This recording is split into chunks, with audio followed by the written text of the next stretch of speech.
Hi guys, welcome to my channel. मेरा नाम मिनाज है और मैं इंडिया से हूँ और अभी मैं रहती हूँ स्वीडन में। इससे पहले मैं रहती थी डेनमार्क में with my family. My family means my husband and my son.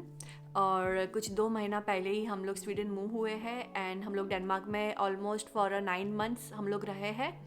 और मैंने बहुत सारी वीडियोस बनाई है डेनमार्क के बारे में, लाइफ इन डेनमार्क, फिर grocery shopping, Indian grocery shopping, Danish supermarkets के बारे में, देन ट्रैवल्स के बारे में, एंड देन बहुत सारी जगह एक्सप्लोर की है डेनमार्क में रह के उसके बारे में। और लाइक ओवरऑल थोड़ी बहुत वीडियोस बनाई है, तो आप ज़रूर चेक करिएगा if you are planning to move in Denmark. और ये वीडियो में मैं बात करने वाली हूँ एजुकेशन के बारे में, जॉब्स के बारे में, देन सैलरी के बारे में, टैक्स के बारे में, देन लाइफ विद किड्स कैसी होती है डेनमार्क में उसके बारे में, लाइक वैक्सीनेशन पैटर्न्स कैसा होता है बच्चों का वो, एंड देन ट्रैवल कैसे करना है, कैसा मतलब क्या है उधर ट्रैवल के लिए और किस तरीके से तुम इजीली ट्रैवल कर सकते हो उसके बारे में। देन सोशल लाइफ कैसी है उसके बारे में, पीआर की क्या कंडीशन है, वहाँ पे मिलता भी है कि नहीं मिलता है उसके बारे में। सो ओवरऑल थोड़ा बहुत सब कुछ मैं ये वीडियो में बात करने वाली हूँ, क्योंकि बहुत सारे लोगों को क्वेश्चंस थे कि कैसा होता है। और जहाँ तक मैंने, क्योंकि मैं भी बहुत रिसर्च कर रही थी बिफ़ोर कमिंग टू डेनमार्क की लाइफ कैसी होती है, तो अकॉर्डिंग टू दैट जो मुझे लगते हैं पॉइंट्स के आपको भी जानने चाहिए, वो मैं ये वीडियो में इंक्लूड कर दूँगी। बिकॉज आई नो कोई भी नई कंट्री में जब मूव होते हैं तो बहुत सारे क्वेश्चंस रहते हैं, और जब सही से इन्फॉर्मेशन नहीं मिलती है तो और भी कन्फ्यूजन क्रिएट होता है कि क्या करना चाहिए, मूव होना चाहिए कि नहीं होना चाहिए। और बस मेरी बस यही वीडियो से मुझे बस वही हेल्प करनी है कि आपको कोई डिसीजन लेना है या फिर if you want to move, और ऐसे कुछ सवाल है जो आप ढूंढ रहे हैं, जैसे बेसिक क्वेश्चंस लाइक जो मैंने अभी बताए टॉपिक्स उसके बारे में, तो आप ज़रूर ये वीडियो देखिएगा। आप, आई होप आपको ये वीडियो हेल्पफुल रहेगी।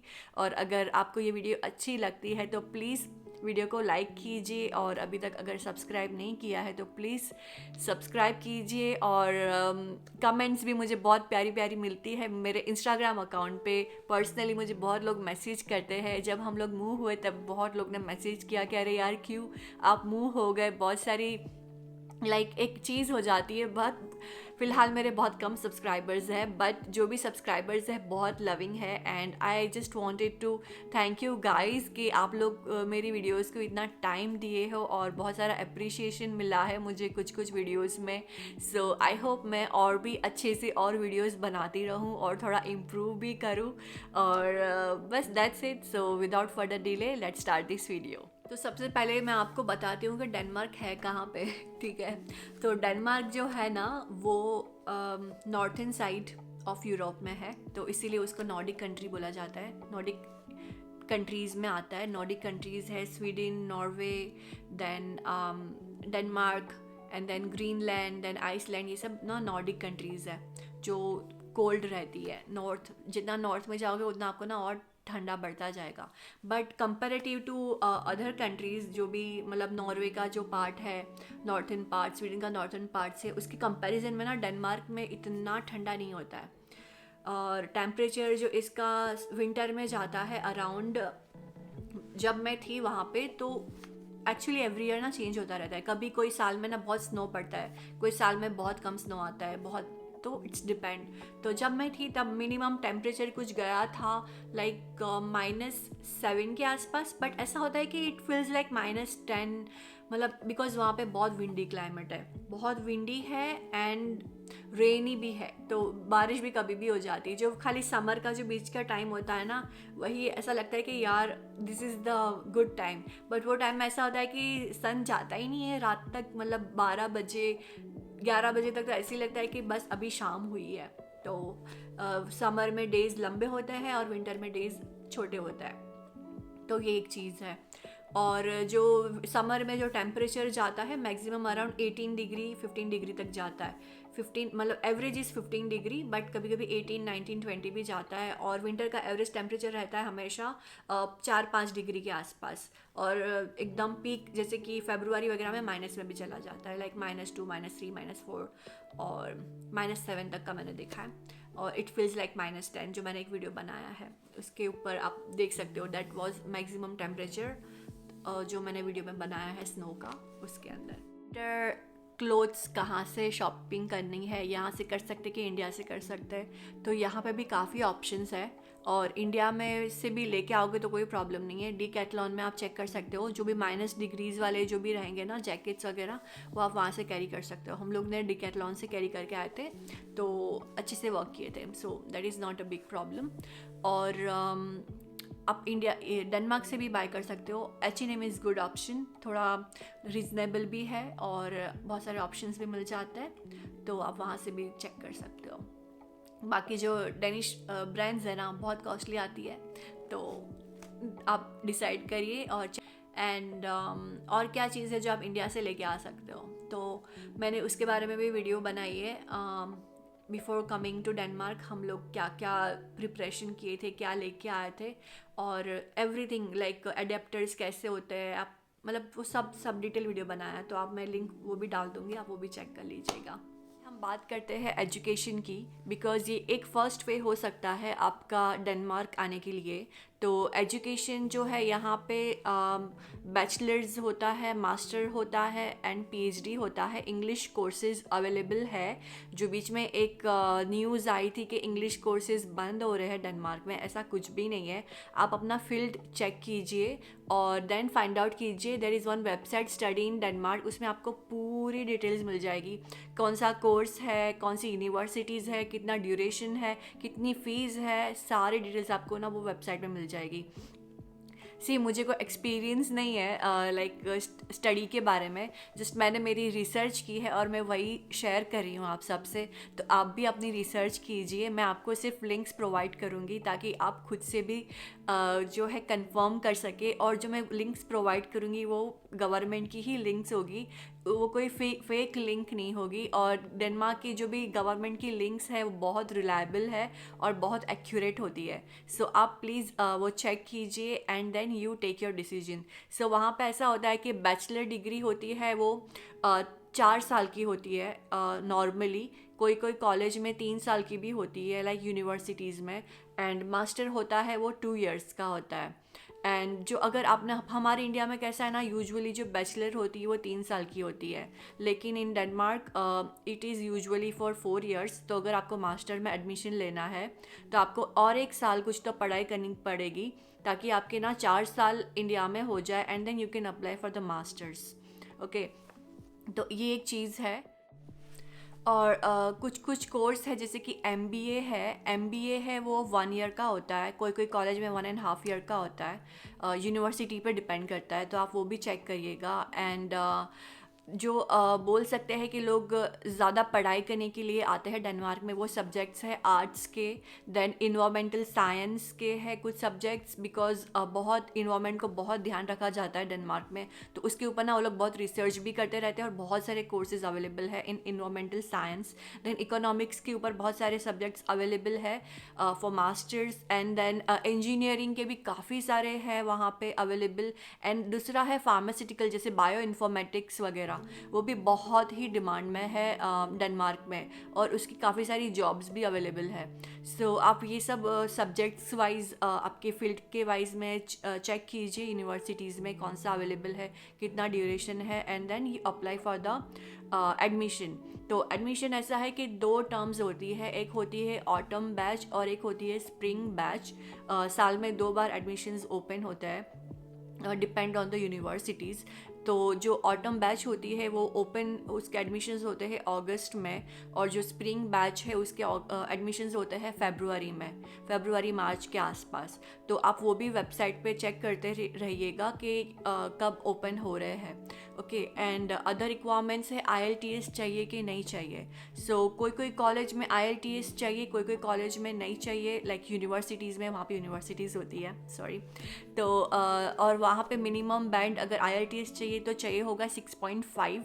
बहुत कम यूनिवर्सिटीज़ जो लेती है 6 बैंड से, बट ऑप्शंस है। सो 6 to 6.5 बैंड आपको होने चाहिए IELTS में। और कुछ कुछ कॉलेज में रिक्वायरमेंट्स नहीं भी होती है। अगर आप वो लोग प्रूफ मांगेंगे कि आपकी जो बैचलर, आपका जो प्रीवियस एजुकेशन है वो इंग्लिश में है कि नहीं। कोई कोई एक्सेप्शंस होते हैं, बट यूजुअली अगर IELTS चाहिए तो ये बैंड होना चाहिए। फिर और एक प्रोग्राम है वहाँ पे, उसको बोलते हैं इरास्मस प्रोग्राम। इरास्मस प्रोग्राम में स्टूडेंट एक्सचेंज एक प्रोग्राम होता है, उसके अंदर भी आप एडमिशन ट्राई कर सकते हो। उसकी सब मैं लिंक्स डिस्क्रिप्शन में डाल दूँगी, आप प्लीज़ चेक कर लीजिएगा in detail, but I am giving you options. फिर हम बात करते हैं कि यूनिवर्सिटीज़ किस तरीके की होती है। तो 2 टाइप की यूनिवर्सिटीज़ होती है, पब्लिक यूनिवर्सिटीज़ और प्राइवेट यूनिवर्सिटीज़। दोनों भी इक्वल ही रहता है क्वालिटी ऑफ द एजुकेशन, उसमें कोई फ़र्क नहीं रहता है। और फीस जो होती है between 45,000 Danish kronas to 1,20,000 Danish krona. Okay, वहाँ पे करेंसी क्रोनाज में होती है DKK, तो आप वो कन्वर्ट करके देख लीजिएगा। और एवरी सेमेस्टर वाइज आप जो है पे कर सकते हो इंस्टॉलमेंट में, ज़रूरी नहीं है एक साथ पे कर देना। लेकिन और दूसरी एक चीज़ है कि आप अगर वीज़ा के लिए अप्लाई करते हो, आपको बैंक में कुछ बैलेंस दिखाना पड़ता है कि नहीं दिखाना पड़ता है, वो एक क्वेश्चन आता है।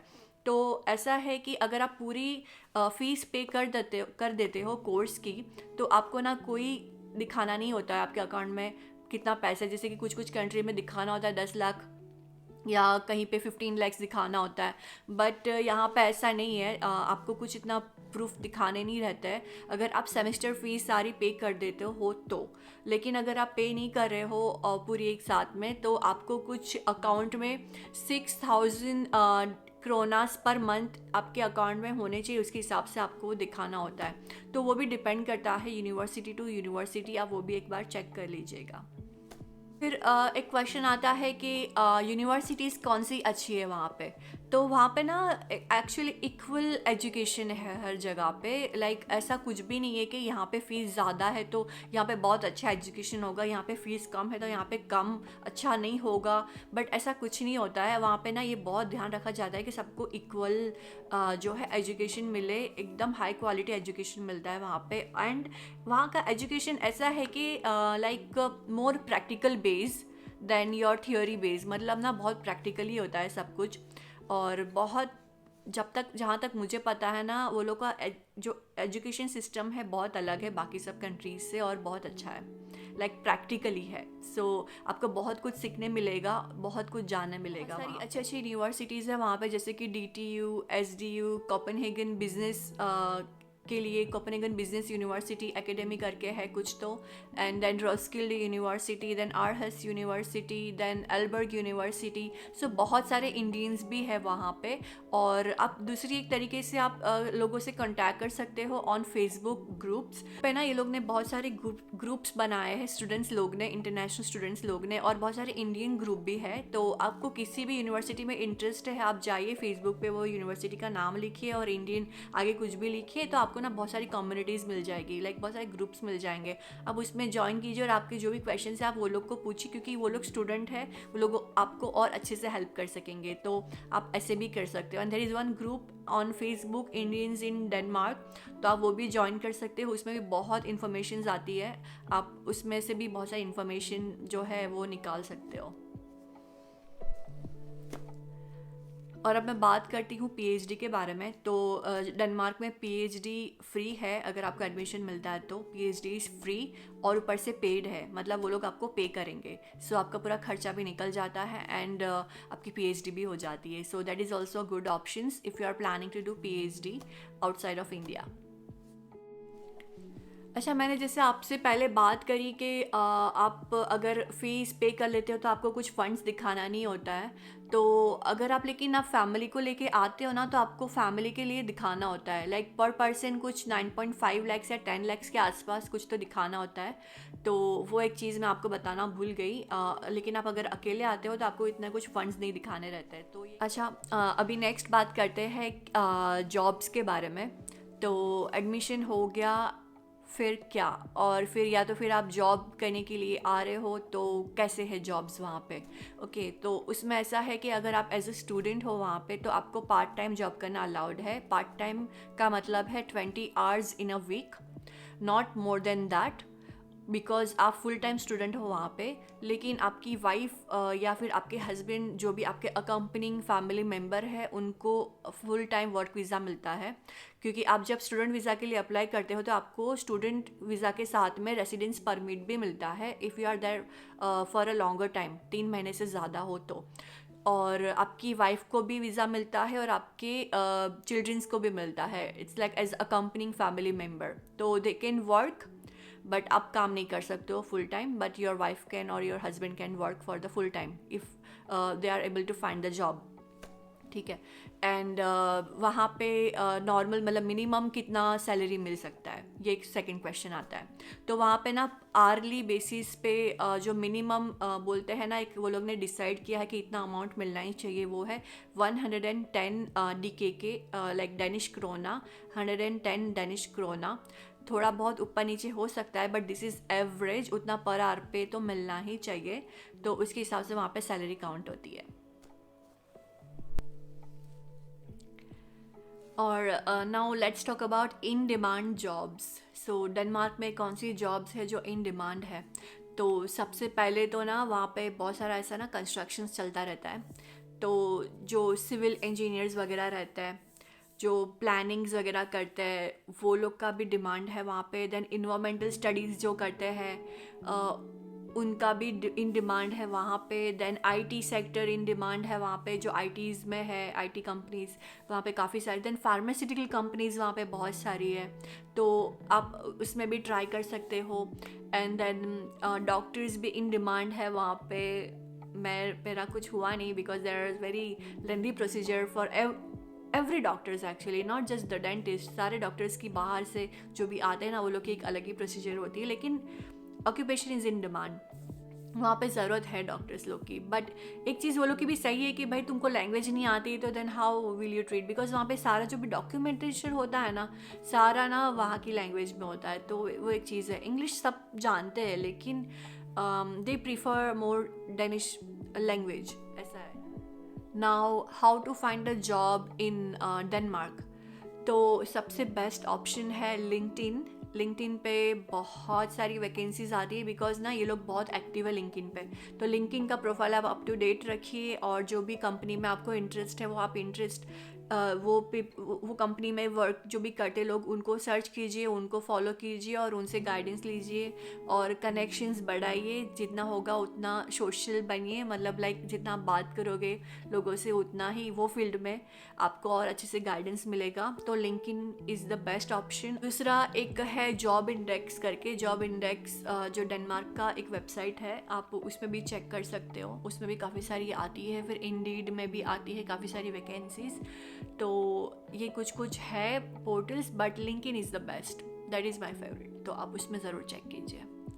Now let's talk about tax. तो सैलरी की तो मैंने बात कर ली, मिनिमम कितना होता है। Now let's talk about tax. तो टैक्स होता है हाईएस्ट टैक्स है डेनमार्क में। और आप सोचोगे कि फिर भी इतना टैक्स है, फिर भी लोग इतना हैप्पीएस्ट क्यों माने जाते हैं डेनमार्क के, right? Because it's not about the money they are earning. उसके ऊपर से हैप्पीनेस इंडेक्स वो लोग ने काउंट नहीं किया है, बट वो लोग ने इस तरीके से काउंट किया है कि वो लोग का लाइफ कैसा है वहाँ पे, लाइफ एक्सपीरियंसेस कैसे है, if they are happy with their quality of the life, उसके ऊपर से वो लोग ने हैप्पीनेस इंडेक्स काउंट किया है। वो लोग टैक्स कट करते हैं ताकि वो आपको अच्छे से फैसिलिटीज़ दे सके, सबको इक्वल फैसिलिटीज़ मिले। अब वो लोग टैक्स कितना कट कर सकते हैं, तो एवरेज है कुछ 38% वो लोग टैक्स काटते हैं, मैक्सिमम 52% भी कटता है। तो it's depend on your salary, जितनी ज़्यादा सैलरी होगी उतना ज़्यादा टैक्स कटेगा। टैक्स तो कटना ही है, ठीक है।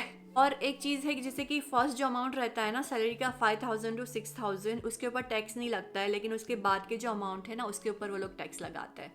तो कुछ कैलकुलेशन का अलग तरीका है, मुझे भी इतना डीप में आइडिया नहीं है, बट मैं आपको सिर्फ ओवरऑल बता रही हूँ। अगर आप ऐसे प्लान करते हो तो आप ये भी दिमाग में रखिएगा कि वहाँ पर टैक्स बहुत कटता है लेकिन आपको फैसिलिटीज़ भी मिलती है। ठीक है, तो अभी नेक्स्ट पॉइंट आता है कि फैसिलिटीज़ क्या मिलती है इन डिटेल। फैसिलिटीज़ रहता है हेल्थ केयर।